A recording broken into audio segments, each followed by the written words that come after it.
stem cells. So in terms of things like cognitive issues, I know adults and myself, I've struggled with that, and everyone I know with MS has it on a regular basis.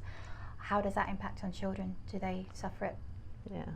Is it more for them, or So is I it the think same? it is a big concern that we have, and children are developing and learning, and that makes them more vulnerable to cognitive issues, and that's one of the reasons that we do want to start treatment early and make sure that we have the condition under good control, and that we want to manage their cognitive outlook as positively as we can. We recognize that there are often some underlying cognitive issues in these young people, and all of them get a full neuropsychology which looks at their strengths and their weaknesses, and we share this with the school so that they can arrange support, so that the young person can get any extra time they may need to achieve the best results that is possible for them.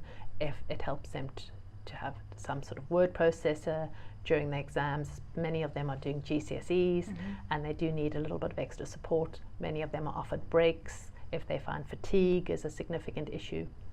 So we work quite closely with the local educational authorities and the examination boards to make sure that the young people are not disadvantaged at all in the schooling, and that they can reach the goals that they need to reach. What kind of help is available in schools?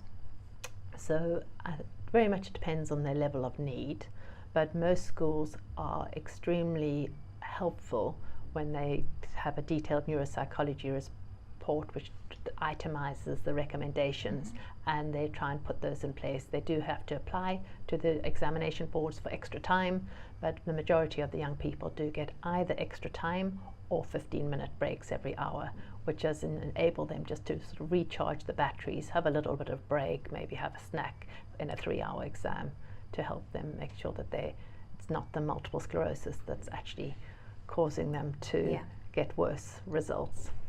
And our schools are quite receptive to helping them, you know, if a child has to spend some time in hospital, for example, or is out of school for a period of time. Are they quite helpful in helping the child catch up after that, do you find? Yeah, absolutely. I think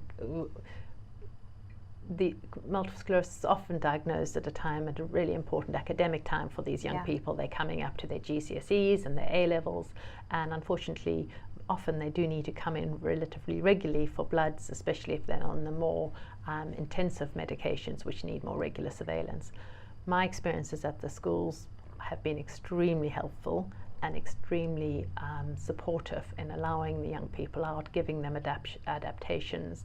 Some of them need to have regular toilet passes, so that if they need to go urgently to the loo, they can just hold up their toilet pass. They have lift passes if they have any motor issues, so that they can use the lift at schools.